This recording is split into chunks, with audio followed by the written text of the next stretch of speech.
I would like to clarify, first of all, that my intervention will be focused on those points which are of big importance and relevance for financial services users, and it's not an exhaustive presentation.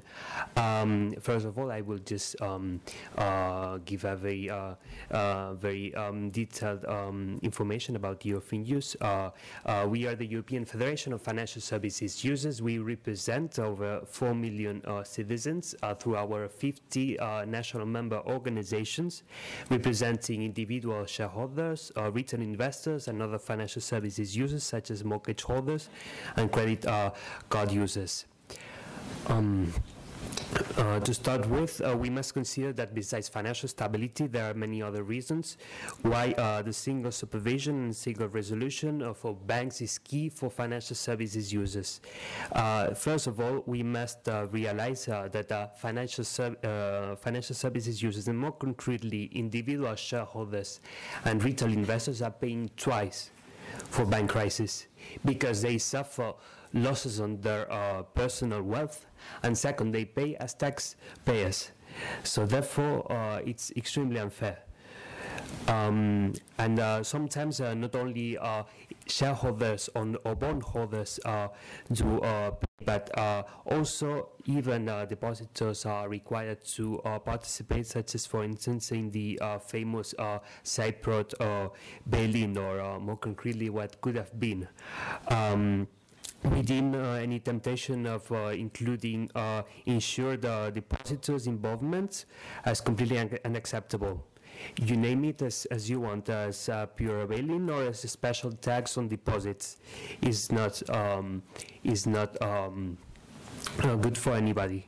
We also have to take into account the huge social cost of banking resolutions, not only for the effects onto citizens, but also the legal costs. The best example is the current huge class actions that are going on in Spain right now, managed by European use members in the country, seeking redress for hundreds of thousands of damaged shareholders.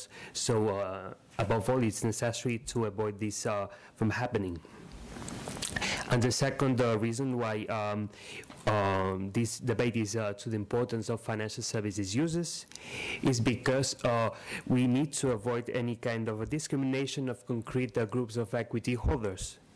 The best example is the case where the sovereign bond holders in Greece, the citizens who had sovereign bonds from this country, have been required to participate in the PSI, that's to say, the debt the restructuration of the Greek sovereign debt, while the pension funds, for instance, have been exempted. That's why we need coherent, consistent, widely accepted and widely understood rules by all market participants.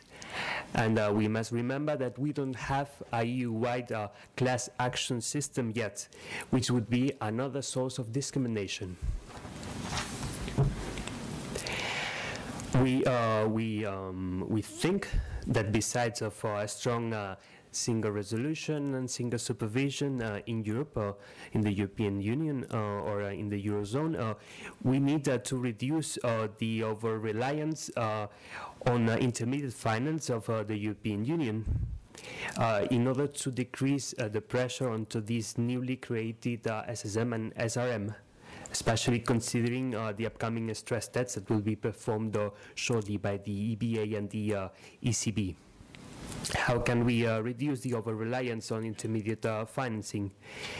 For instance, we must offer same pre-contractual information documents for retail investment products in order to encourage citizens to directly invest in companies and reducing the dependence of companies in bank finance.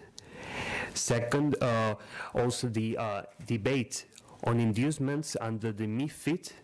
It's an important issue to be taken into account to consider which financial products will be acquired at retail level. Second, financial repression. This Cyprus bail-in case is just another example of the broad definition of financial repression. which are all the measures that erode households' financial wealth to the benefit of third parties, and not only the setting of artificially low interest rates that erode the real value of savings of citizens. And just to finish my intervention, I would like to make this reflection. The last 5 years of the European Commission and European Parliament's mandate have been focused on saving the big banks and focused on the financial stability. But no regulation or directives has been approved only exclusively aimed at retail investors or individual shareholders, except for this regulation for a key information document for retail investment products. So that's why we need to make sure that the next 5 years of the European Commission and the European Parliament are focused on the protection of retail investors and individual shareholders. Thank you very much.